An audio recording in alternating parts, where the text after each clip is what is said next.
3 چیزیں انسان کو اللہ سے دور کر دیتی ہیں۔ نمبر 1 اپنی نیکیوں پر مان کرنا، نمبر 2 گناہوں کو بھول جانا، نمبر 3 خود کو دوسروں سے افضل سمجھنا۔ مجھے بتاؤ یہ تینوں کی تینوں چیزیں ہمارے اندر نہیں پائی جاتی؟ کیا ہم اپنی نیکیوں پر مان نہیں کرتے؟ ہم اپنی نیکیوں پر تکبر نہیں کرتے، نہیں اتراتے؟ ہم نماز پڑھتے ہیں اس لیے تو بے نمازیوں سے نفرت کرتے ہیں، اسے کہتے ہیں تکبر کرنا، اپنی نیکیوں پر مان کرنا۔ ہم مسجد میں آئے ہیں، جو لوگ مسجد میں نہیں آتے ہم ان لوگوں کو نفرت بھری نگاہوں سے دیکھتے ہیں۔ کیا یہ نیکیوں پر مان کرنا نہیں ہے؟ کیا یہ نیکیوں پر اترانا نہیں ہے؟ ہم قرآن پڑھتے ہیں مگر جو قرآن نہیں پڑھتے ہم انہیں نفرت بھری نگاہوں سے دیکھتے ہیں۔ اسی کا مطلب ہوتا ہے نیکیوں پر مان کرنا، نیکیوں پر تکبر کرنا۔ اور یہی نیکیاں قیامت کے دن عبادت گزار کے منہ پر مار کے رکھ دے گا میرا اللہ فرمائے گا، اور میرے بندے یہ تو وہ چیزیں تھیں جو تیرے اوپر فرض تھیں، یہ بتا جو میں چاہتا تھا تو نے وہ بھی کیا یا نہیں کیا؟ اللہ تیری کون سی چاہت ہے؟ اللہ فرماتا ہے ایک میری چاہت ہے اور ایک تیری چاہت ہے۔ اللہ فرماتا ہے اے میرے بندے، اے ابن آدم، اے آدم کے بچے، تو کرتا وہ ہے جو تو چاہتا ہے، پر ہوتا وہ ہے جو میں رب چاہتا ہوں۔ اے آدم کے بیٹے، تو کرتا وہ ہے جو تو خود چاہتا ہے، پر ہوتا وہ ہے جو میں چاہتا ہوں۔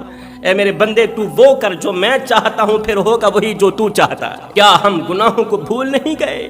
کیا ہم دوسروں کو خود سے کم تر نہیں سمجھتے؟ کیا ہم خود کو دوسروں سے افضل نہیں سمجھتے؟ یہ جو تکبر ہے نا، نیکیوں کو تو اس طرح کھاتا ہے، اس طرح کھاتا ہے جس طرح آگ لکڑیوں کو کھاتی ہے۔ اللہ اکبر۔ یہاں پر میں تمہیں ایک عبرت ناک واقعہ سنانا چاہتا ہوں، زندگی بدل دینے والا، زندگی کو راہ راست پر لے کے آنے والا۔ اس سبق آموز اور عبرت ناک واقعے نے لاکھوں کروڑوں بھٹکے ہوئے نوجوانوں کو راہ راست پر لگا دیا۔ جوانوں، حضرت سیدنا موسیٰ علیہ السلام کا زمانہ ہے۔ سیدنا موسیٰ علیہ السلام کا زمانہ تھا۔ آپ کے زمانے میں ایک عبادت گزار شخص تھا، وہ دنیا کے معاملات سے بے خبر تھا، دنیاوی معاملات سے، دنیاوی کام کاج سے، دنیاوی شغل میلوں سے بے خبر تھا۔ ہر وقت اللہ کی یاد میں مصروف رہتا تھا، ہر وقت اللہ کی یاد میں، عبادت الہی میں مگن رہتا تھا۔ عبادت گزار کو پتہ چلا کہ فلاں علاقے کے اندر ایک عورت رہتی ہے جو دن کو روزہ رکھتی ہے، پوری رات قیام کرتی ہے، اور وہ مستجاب الدعوات بھی ہے، اللہ تعالیٰ اس کی ہر ایک دعا قبول فرماتا ہے۔ اب اس کے دل میں اس نیک سیرت عورت سے دعا لینے کا شوق پیدا ہوا۔ اللہ والے کے دل میں اس نیک سیرت عبادت گزار عورت کو ملنے کا، اس سے دعا لینے کا شوق پیدا ہوا، اس لیے کہ اس کی ہر ایک دعا قبول ہوتی تھی۔ اب عبادت گزار نے کیا کیا؟ دل کا شوق پورا کرنے کے لیے کہ میں نے ہر حال میں اس عبادت گزار عورت کو ملنا ہی ملنا ہے، اس سے دعا لینی ہی لینی ہے۔ اللہ اکبر۔ اس نے کیا کیا؟ کھانے پینے کا ساز و سامان اپنے ہمراہ لیا، گھر سے باہر نکلا، عبادت گزار عورت کی طرف روانہ ہوا۔ چلتا رہا، صحرا کے درمیان جا پہنچا۔ کھانے پینے کا ساز و سامان ختم ہو گیا، کھانے کے لیے روٹی ختم ہوگی، پینے کے لیے پانی نہیں تھا۔ اب خشک لب پانی مانگ رہے تھے، خشک حلق پانی مانگ رہی تھی، زبان پانی مانگ رہی تھی۔ مرتا کیا نہ کرتا، وہیں پر بیٹھ گیا، چلنے کی ہمت نہیں تھی، وہیں پر بیٹھ گیا۔ اللہ میرے لیے پانی کا بندوبست فرما، اللہ میرے لیے کھانے کا بندوبست فرما، نہیں تو میں مر جاؤں گا۔ میں مر گیا تو پھر میرا یہ جو شوق ہے عبادت گزار عورت سے ملنے کا، تیری محبوب بندی سے دعائیں لینے کا، یہ شوق کس طرح پورا ہوگا اگر میں مر گیا تو؟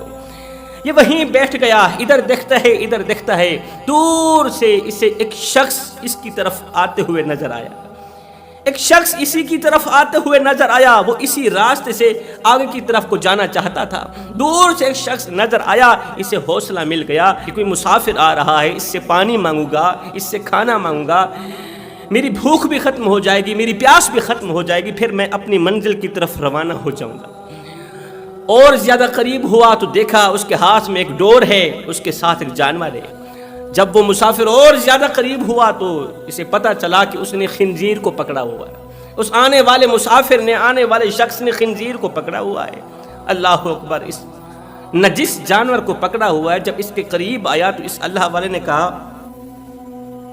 او بھائی میں بھوکا ہوں مجھے روٹی دو، میں پیاسا ہوں مجھے پانی دو، اگر نہیں دو گے تو میں مر جاؤں گا، اگر دے دو گے تو میں اللہ سے تمہاری لمبی عمر کے لیے دعا کروں گا، اللہ تعالیٰ سے تمہارے لیے رزق وسیع کے لیے دعا کروں گا، اللہ تعالیٰ تجھے مالا مال کر دے گا، بس مجھے 1-2 گھونٹ پانی کے دے دو۔ اس نے کہا مسافر بھائی پریشان ہونے کی ضرورت نہیں ہے، میرے پاس کھانے کے لیے روٹی بھی ہے، پینے کے لیے پانی بھی ہے، آؤ نا میرے ساتھ بیٹھو، ہم ساتھ مل کر کھاتے ہیں، ساتھ مل کر پیتے ہیں۔ اب وہ دونوں ایک دوسرے کے سامنے بیٹھ کے کھانا کھا رہے تھے، پانی پی رہے تھے، تو اس آنے والے شخص نے جس کے پاس کھانا تھا، روٹی تھی، تو اس نے پوچھ کے لیا، وہ مسافر بھوکے پیاسے بتا تو صحیح تو کہاں سے آیا، کہاں جانا چاہتا ہے؟ اس نے کہا بھائی فلاں شہر کا ہوں، فلاں گاؤں کا ہوں، اور فلاں جگہ جا رہا ہوں۔ کیوں؟ اس لیے کہ میں نے سنا ہے وہاں ایک عبادت گزار عورت رہتی ہے، دن کو روزہ رکھتی ہے، پوری رات قیام کرتی ہے، میرے دل میں اسے دیکھنے کا شوق پیدا ہوا، اس سے دعا لینے کا شوق پیدا ہوا ہے، بس میں اس سے دعا لینا چاہتا ہوں، اسی وجہ سے سفر کرتا ہوا اس کے پاس جا رہا ہوں۔ جب اس نے کہا نا فلاں علاقے کی ایک عبادت گزار عورت رہتی ہے، اس سے دعا لینے کے لیے جا رہا ہوں، یہ سنتے ہی اس مسافر شخص کی چیخ نکل گئی، یہ سنتے ہی وہ مسافر شخص جس کے پاس روٹی تھی، جس کے پاس پانی تھا، اور جس نے نجس جانور کو پکڑا ہوا تھا، اس کی چیخ نکل گئی، رونے لگا۔ اس اللہ والے نے پوچھا بھائی تو کیوں رو رہا ہے؟ میں نے تو اتنا کہا ہے کہ میں عبادت گزار عورت کی طرف جا رہا ہوں، اور تو کیوں رو رہا ہے؟ روتے روتے اس نے کہا بھائی جب اللہ تعالیٰ کسی پر قہر ڈالتا ہے نا تو پھر ہیرو کو زیرو کر دیتا ہے، پھر انسان کو حیوان بنا دیتا ہے۔ جب اللہ کسی پر غضبناک ہوتا ہے نا، جب آسمان سے قہر کی بارش برستی ہے نا، پھر اللہ تعالیٰ انسان کو دنیا جہان کے سامنے عبرت کا نشانہ بنا دیتا ہے۔ بزرگ نے کہا بھئی تیرے رونے کی وجہ کیا ہے؟ اس نے کہا وجہ یہ ہے جس عورت کے پاس تو جا رہا ہے اس کی زیارت کے لیے، اس سے دعا لینے کے لیے، جس ولیہ کے پاس تو جا رہا ہے نا وہ ولیہ میرے سامنے بیٹھی ہے، یہ وہی عورت ہے۔ خنزیر کی طرف اس نے اشارہ کرتے ہوئے کہا یہ وہی عورت ہے جو جانور کی شکل اختیار کر گئی ہے، یہ وہی عورت ہے جو نجس جانور کی شکل اختیار کر گئی ہے۔ فقیر دیکھ کر چونک گیا، فقیر کی چیخ نکل گئی، فقیر رو کر کہنے لگا بھائی یہ کیسے ہو سکتا ہے، یہ کیسے ہو گیا؟ کیا اللہ تعالیٰ اپنے محبوب بندے کو بھی عبرت کا نشانہ بناتا ہے؟ کیا اللہ تعالیٰ عبادت گزار کو بھی عبرت کا نشانہ بناتا ہے؟ اس مسافر نے کہا او اللہ والے، جب آسمان سے اللہ کے قہر کی بارش برستی ہے نا تو پھر اللہ تعالیٰ وہ کر دکھاتا ہے کہ انسان کو عبرت کا نشانہ بنا دیتا ہے، پھر اس کی حالت زار کو لوگ دیکھتے ہیں، عبرت حاصل کرتے ہیں۔ اب اس اللہ والے نے کہا پھر اس طرح کرتے ہیں، ہم وجہ جانتے ہیں کہ آخر اس عورت نے کون سا ایسا گناہ کیا تھا، کون سا ایسا جرم کیا تھا جس جرم کی وجہ سے اللہ تعالیٰ نے حضرت انسان کو حیوان میں بدل دیا، انسانی روپ کو جانوروں کے روپ میں بدل دیا۔ آخر اس نے کون سا ایسا گناہ کیا تھا جس گناہ کی وجہ سے آسمان سے قہر کی بارش برسی اور اس قہر نے اسے خنزیر بنا دیا۔ اللہ والے نے کہا بھائی کیوں نہ ہم چلتے ہیں حضرت سیدنا موسیٰ علیہ السلام کے پاس، موسیٰ علیہ السلام سے جا کے اس حقیقت سے آگاہ ہوتے ہیں، اس واقعے سے، اس کہانی سے آگاہ ہوتے ہیں کہ آخر اس عورت نے کون سا ایسا جرم کیا تھا، کون سا ایسا گناہ کیا تھا، ہمیں وہ گناہ بتایا جائے تاکہ ہم اس گناہ سے نفرت کریں، اگر ہم بھی اس گناہ میں مبتلا ہیں تو جلد از جلد توبہ کریں۔ اب ان دونوں مسافروں نے کیا کیا، اپنی اپنی منزل چھوڑی، سیدنا موسیٰ علیہ السلام کی طرف چل پڑے۔ چلتے چلتے، اٹھتے بیٹھتے، گرتے سنبھلتے، آخرکار یہ وجہ جاننے کے لیے، اس حقیقت سے آگاہ ہونے کے لیے حضرت موسیٰ علیہ السلام کے پاس جا ہی پہنچے۔ یہ عبادت گزار شخص رو کر کہنے لگا اے اللہ کے نبی، میں کسی عورت سے ملنے کے لیے جا رہا تھا، میں نے اس کا چرچا سنا تھا، اس کا نام سنا تھا، اس کی شہرت سنی تھی، وہ مجھ سے کہیں زیادہ عبادت گزار تھی، متقی پرہیزگار تھی، وہ دن کو روزہ رکھتی، پوری رات قیام کرتی تھی، وہ اللہ تعالیٰ کے بالکل قریب پہنچ چکی تھی، وہ مستجاب الدعوات بن چکی تھی، اس کی ہر ایک دعا قبول ہوتی تھی۔ لیکن جب میں اس کی زیارت کرنے کے لیے نکلا، راستے میں مجھے یہ مسافر ملا، اس کے ہاتھ میں نجس جانور کی ڈور ہے۔ جب میں نے عورت کے بارے میں پوچھا تو اس مسافر نے کہا یہ وہی عورت ہے جو جانور کی شکل، جو خنزیر کی شکل اختیار کر گئی ہے۔ حضرت میں اس حقیقت سے آگاہ ہونا چاہتا ہوں، آپ اس سے پوچھیں کہ آخر اس نے کون سے ایسے گناہ کی، کون سے ایسی غلطیاں کی، کون سے ایسے جرم کی، جن جرموں کی وجہ سے، جن گناہوں کی وجہ سے اللہ تعالیٰ نے اس کے روپ کو چھین لیا، اسے جانوروں کا سوروپ دے دیا، اور وہ جانور جس سے لوگ نفرت کرتے ہیں، جسے نجس کہتے ہیں، پلید کہتے ہیں، اللہ کے نبی حضرت موسیٰ علیہ السلام نے دونوں ہاتھ اٹھائے، عرض کیا میرے مالک ہم اس حقیقت سے آگاہ ہونا چاہتے ہیں۔ میرے اللہ نے فرمایا اسی جانور سے ہی پوچھ لے۔ اللہ نے خنزیر کو، جانور کو بولنے کی طاقت عطا فرمائی۔ اب آپ کہہ رہے ہوں گے شاہ جی کبھی جانور بھی بولے؟ میں کہتا ہوں جب اللہ چاہتا ہے نا پھر ناممکن کو ممکن بنا ہی دیتا ہے، جب اللہ چاہتا ہے تو پھر قدرت کی کرشمے دکھا ہی دیتا ہے، سبحان اللہ۔ جانور کو اللہ نے بولنے کی طاقت عطا فرمائی۔ اللہ کے نبی حضرت موسیٰ علیہ السلام نے جانور کی طرف اشارہ کرتے ہوئے کہا بتا تو نے کون سے ایسے گناہ کیے؟